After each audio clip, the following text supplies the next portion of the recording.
everyone. I'm Carolina Stras, and this is Avenue Code Extraordinary Women in Tech podcast, our EWiT Diamond Members Edition. Here you're going to find inspiring conversations with top executives and technology leaders. If you're listening to us on a podcast platform, be sure to follow us.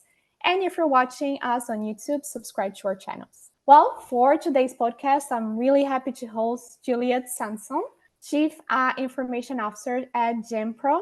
And she's also fluent in English, Hungarian, Romanian, and Spanish.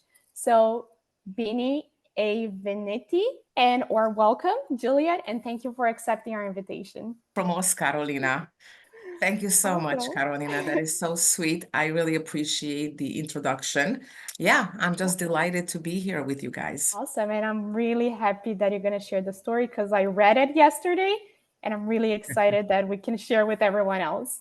So, Juliette, for us to start, I would like a quick intro from yourself and also hearing why you start in tech. Thank you, Carolina, for that question. And I just want to tell you how excited I am to be part of this extraordinary women in tech. I'm actually in technology from really the beginning of my career, which started quite a few years ago as I graduated from Cornell University School of Engineering, where I actually was one of three women that graduated from a class of 500. So it can tell you the level of science in those years, how little it was for women. My first job was at AT&T, which was headquartered in Reading, Pennsylvania. And there I started leading a production line of solid-state devices and fiber optic receiver production for undersea cable communication that was essentially connecting US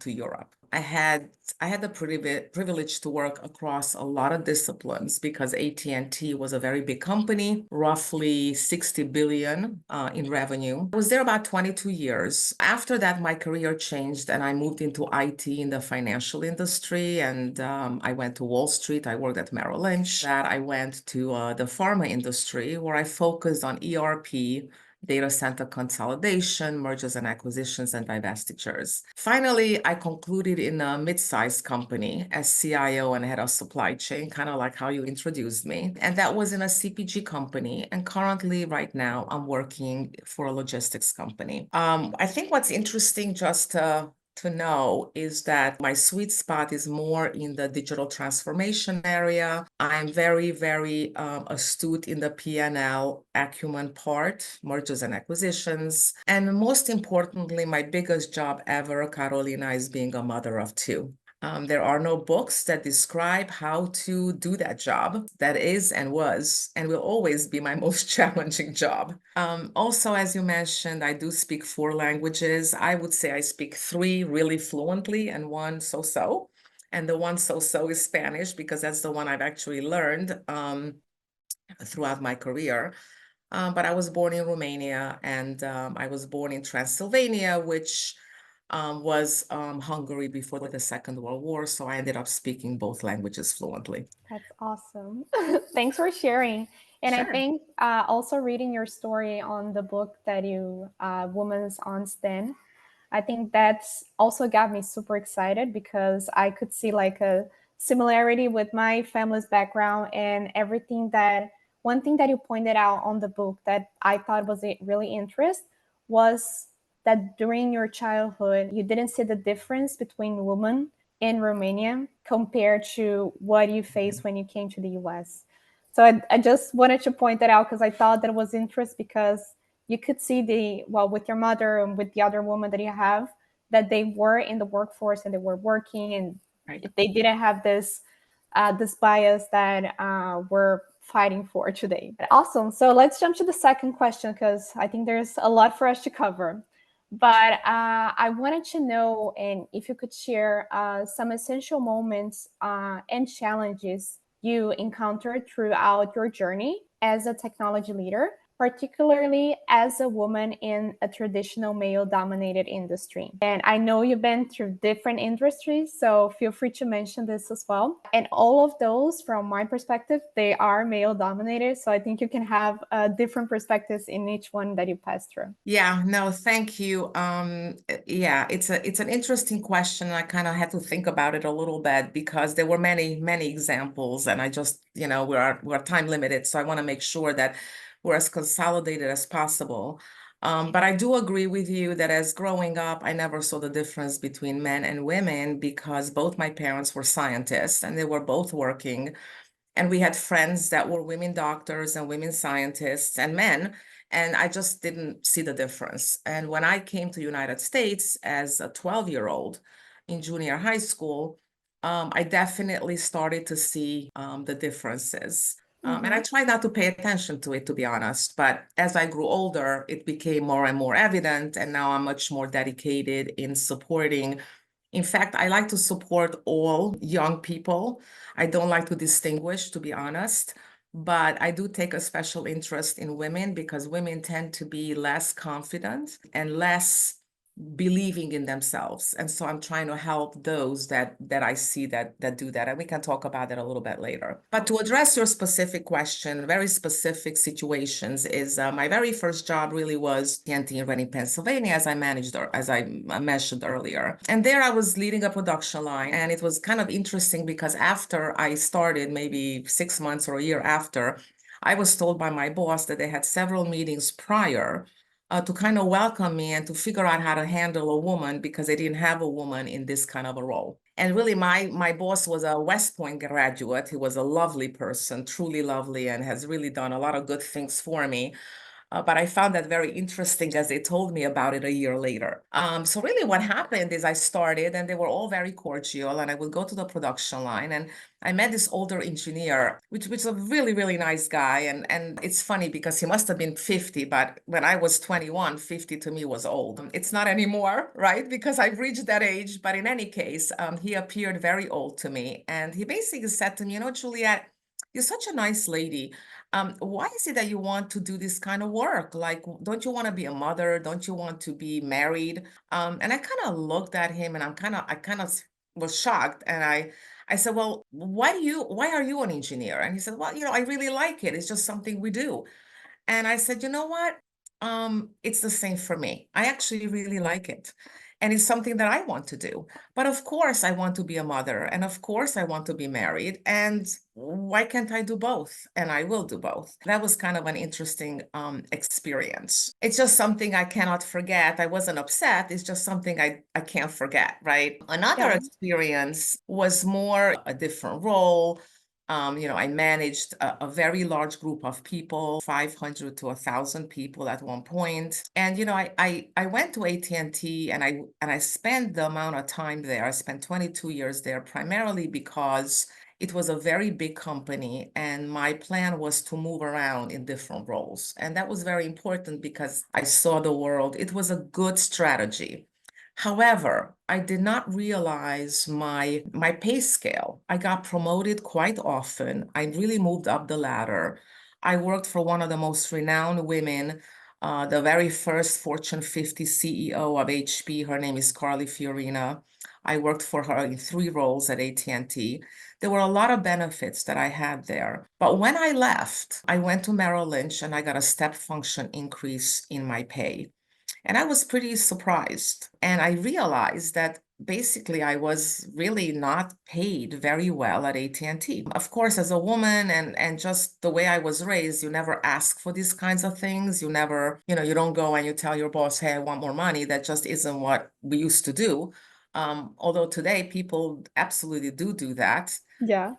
But one of the takeaways really is not to stay a very long time in a company because when you stay a very long time, you get 2 to 3% increases. And only when you get promoted, maybe you get 5 or 6%, maybe. And so it's good to not jump around. But a takeaway that I would provide to younger people is, stay, 2 to 5 years, but don't stay anywhere 22 years. It just isn't a good thing. And the other thing is really from this experience is make sure you understand we have internet today. We have a lot of information. We know what certain roles need to be paid, and make sure that you negotiate and that you speak up and you get paid for what you do.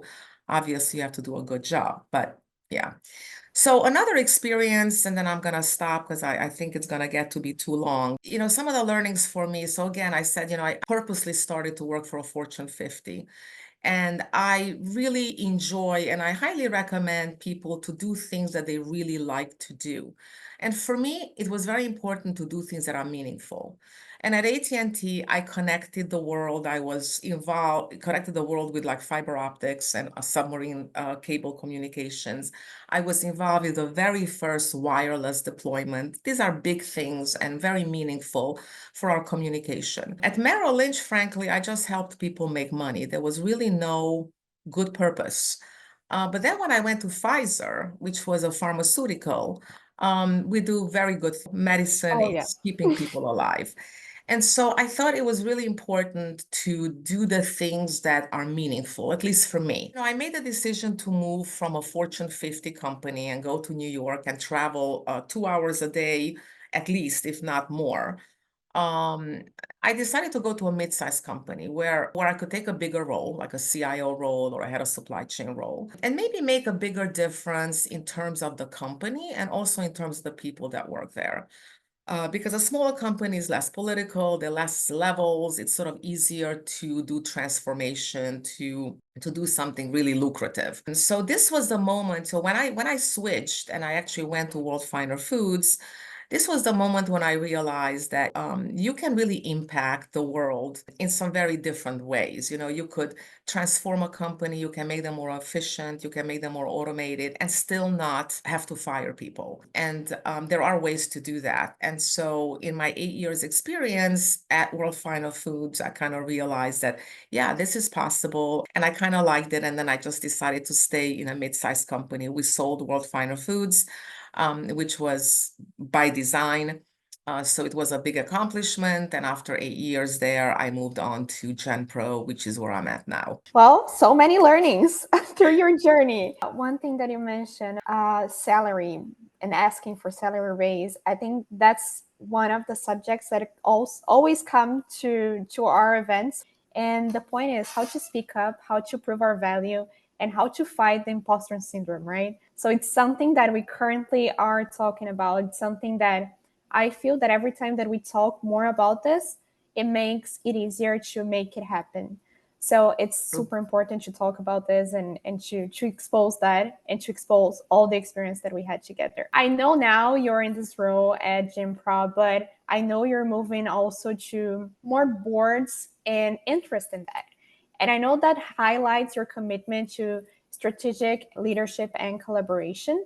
And could you elaborate on the importance of the diversity and inclusion on the boardrooms? And how do you advocate for those principles in your role?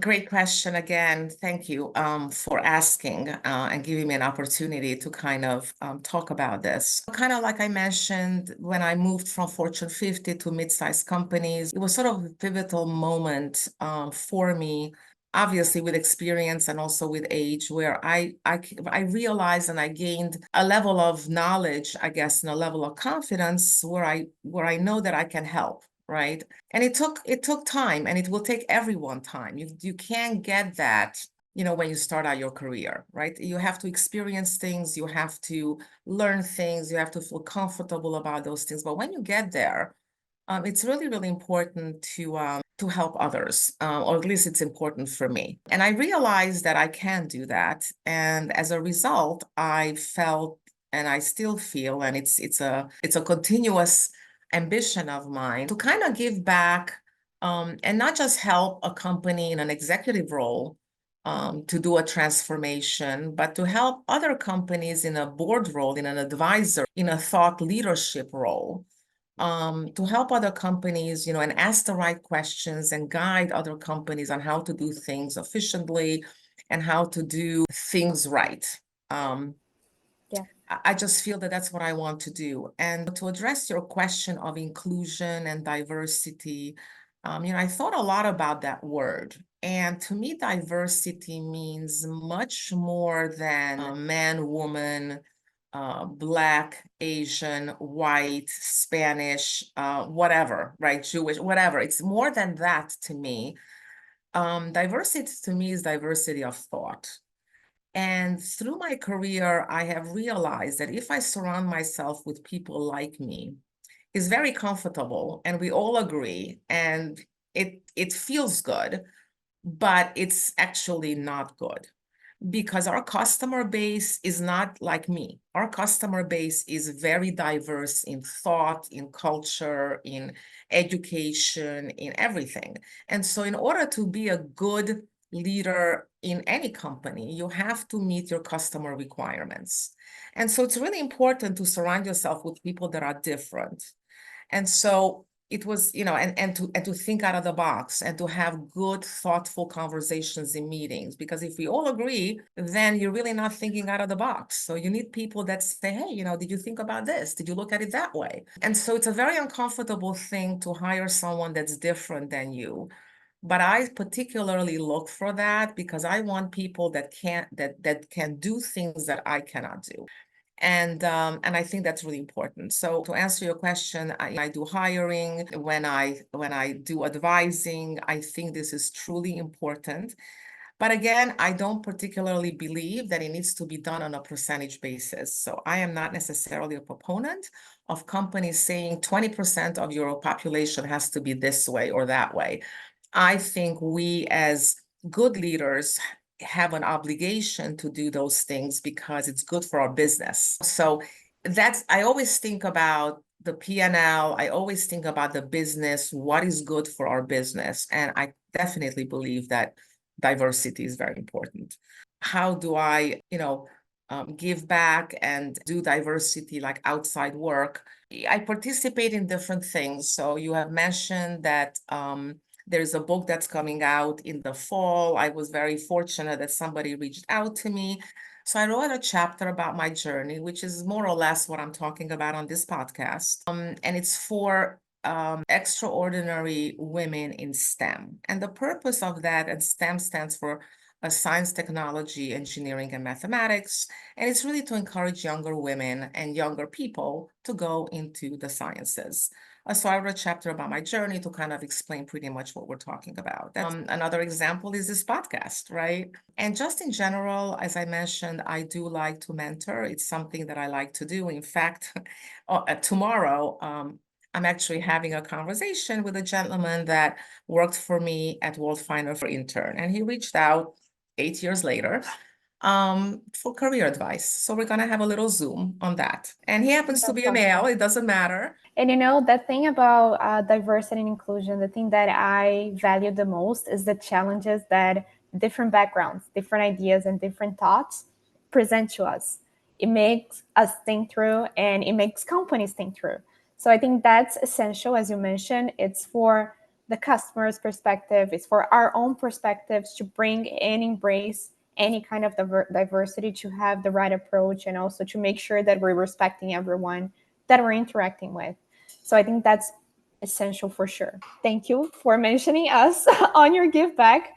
And we're really, really happy to have you here. And I think what we're doing on sharing the stories and sharing the opportunity, sharing all the things that you learn, that's going to help a lot of women that are out there to feel inspired, to be in technology, to be in any of roles or different roles in their future. Well, going back to once again to the book, to The Woman in STEM, since I had the privilege to get the spoiler and to read your chapter, I know you're a mother of two, and you also mentioned this here, and you face a lot of personal challenges alongside with your professional pursuits. How have those experiences shaped your perspective on leadership, resilience, and the importance of work-life balance in your career and in your trajectory?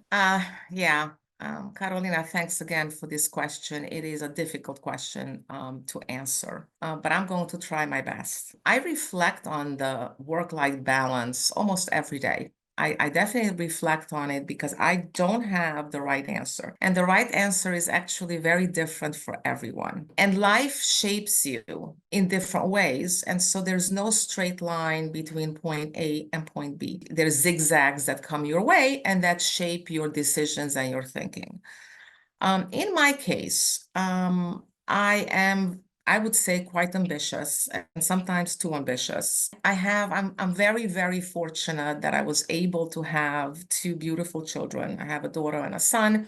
And I had very, easy pregnancies and everything went the way it should. However, once my daughter was born, who is now 29 years old, when she was born, she had some issues. We didn't really know what it was, but ultimately we found out that she had some immune deficiencies and she had a kidney issue, which actually drove her to have a kidney transplant at age of 14 from my husband.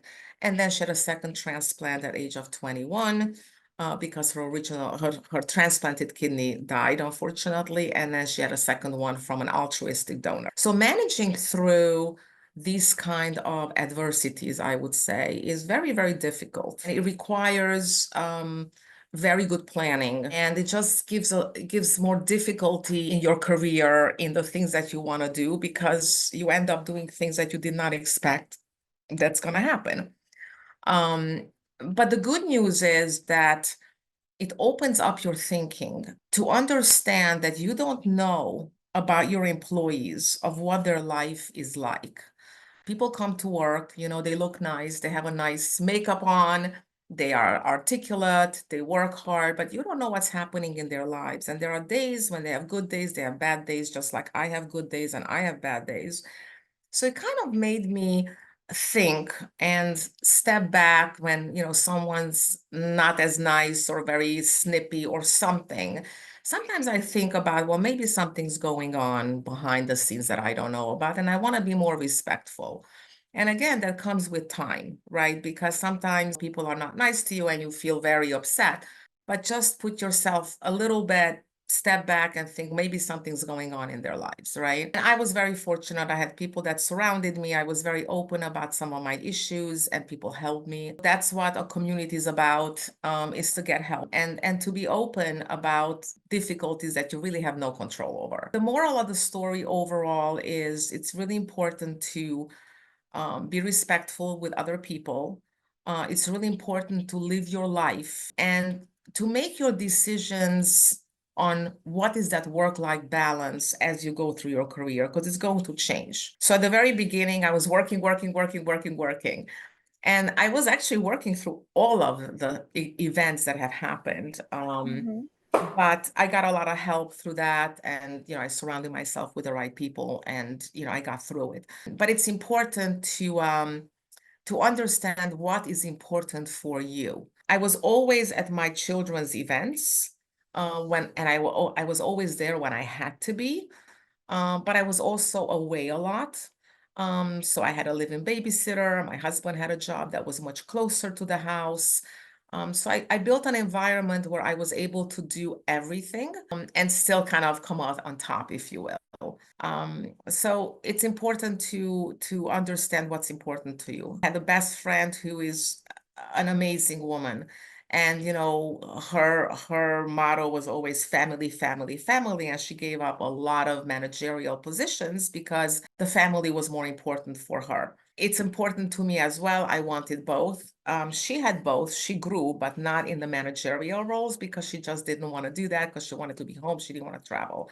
So everyone has their own work-life balance. And there are ways to do that. You just have to make sure that you articulate them and you know what you want. And I think that's the main thing. Know what you want, focus on that.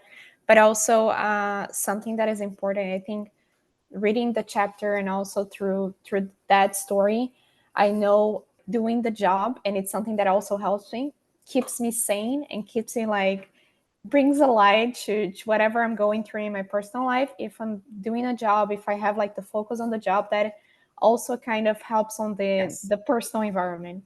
So I think that's also something that it was helping you more than you knew, and help the whole situation also to become not easier, but somehow for you to go through it. I totally agree. I totally agree. I didn't talk about that, but you're absolutely right that structure and success in your career gives you the energy and gives you the focus and the strength to do everything else. Exactly. And for me, that was very, very important. So right on, Carolina, I totally agree with you. Yes. But awesome. Well, thanks for sharing and for being open about the story. And yeah, that's amazing. And for keeping up with everything that you do for your family and also for your work. That's a clear example of work-life balance in your way. And as you mentioned, people have different ways, but you found yours. And I think that's the important thing. Well, going to my last question, but I think you kind of already went through this, but we can do a wrap up with the points. But well, you have different experiences. You've been in all those leadership roles in technology. And my question is, how do you active support and mentor the younger generation? And I think the book and the mentorships are the answer for that. But also, could you share some of the specific initiatives or strategies you employ to empower and encourage those aspiring women to overcome challenges and achieve success in their tech industry? So yeah, I mean, I spoke a lot about some of the things that I'm doing. But as far as some takeaways, I think it's important just kind of to summarize, to figure out what you want, but only in 5-year increments. You really can't figure out what you want 20 years down the road. At least that's my belief. I think 5-year increments are pretty good. And it's good to kind of think about those, maybe beginning of the year after the new year or something. But think about, is this the right path? Is this the right thing that I want to do? Also, I spend a lot of time in my executive role with the people that work in my organization to talk about do's and don'ts, right? What are things that we should do? What are things that we shouldn't do? More on the leadership side, more on the communication side. Because some of the biggest issues in our companies are not, our knowledge and, can we do certain things. It's more about how we communicate and how we tell people about it. So I think that communication is really important and leadership is really important and how you interact and how you interface. Also, one of the things that, I came to realize sort of in my 30s is that, investments are really, really important and thinking about your portfolio and how you're doing and what is a 401k and what is the value of property and, what's the stock market all about and really kind of learning about these things and starting to do investments in a little way, or starting to save a little bit, even $10 a month or $50 a month is really, really important. And young people don't think about those things. Some do, but very few. And I didn't because I had so much going on. Like that's the last thing I was thinking about. I knew that I had to save, but I didn't know how to invest or anything. So I sometimes spend time with my employees, the younger ones, to kind of guide them. I personally had some help by someone who said you have to buy a house, and I'm like, no, I don't have to buy a house. Yes, you do. I said I don't have money for this. Well, we'll give you some money. I said no, no, no, I don't want to borrow any money. But the point is that there were people in my life at different points that guided me. I want to do the same. I think it's super, super important. And I think people appreciate it very much. And so I tend to talk about those things as well. Oh, and that's awesome because I think we need to be challenged and pushed when we're younger, really to make sure that we're getting the best out of it when we're getting older, and also like trying to get most of the knowledge from those ones that had been through this or had the experience. So we're all thankful for your help on that. I have an extra question, just something Yeah. that last phrase that I want you to put together. If you could say something to your younger self, what would that be, and what would be the advice that you would give on your early career? Younger self. Yes, but just like something really quick, something that first thing that comes out on your mind. What I would say to my younger self is definitely not stay at a company 22 years. And I mentioned that earlier. Mm-hmm. Spend more energy in doing the things you want as opposed to the things that you have to do. And like I said, everybody's life is different, and you're influenced very much by your parents, which is good, but things change in centuries. And I think today and just in general, you want to do the things that make you happy, because if you die tomorrow, you want to die thinking I've done the things I wanted to do. And so I'm spending a lot of time now doing all the things I want to do. So yeah, I think that's what I want to leave with. Awesome. And that's really empowering. Thanks. Well, so thank you so much, Juliette, for being here with us today. And we're looking forward to seeing you in person in our upcoming events and also in the next events that we're going to have through the year. To everyone that join us and watch our podcast. And I'll see you all soon. Thank you, Carolina. Thank you.